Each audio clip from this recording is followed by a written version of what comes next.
You must turn from sin to be saved. Jonah 3:10 tells us that turning from evil ways is works.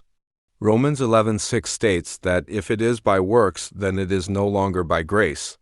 And grace is exactly how we are saved, through faith, according to Ephesians 2:8, making it clear thus far that salvation is excluded if it is by works.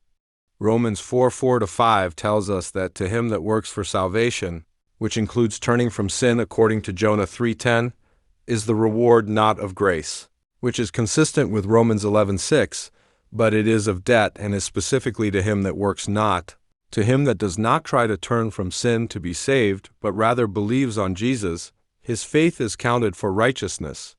Ephesians 2:9 flat out tells us that salvation is not by works, that it is not by turning from sin. Titus 3:5 tells us that it is not by works of righteousness which we have done. It is not by turning from sin, but by his mercy he saved us. 1 John 3:4 states that sin is the transgression of the law, telling us that turning from sin would be keeping the law. Romans 3:20 says that no flesh shall be justified by the deeds of the law, making it clear that no flesh shall be justified by turning from sin.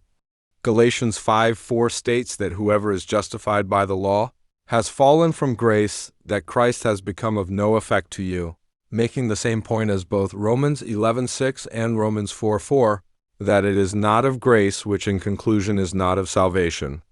Galatians 3:11 making the same point as Romans 3:20, that no flesh shall be justified by the law, doubling down on the fact that no flesh shall be justified by turning from sin. Galatians 2:16 tripling down on it, stating that a man is not justified by the works of the law. 3 different times we see this said in this verse, making it abundantly clear that a man is not justified by turning from sin. Romans 3:21 tells us, "But now the righteousness of God without the law, without turning from sin, is manifested, being witnessed by the law and the prophets.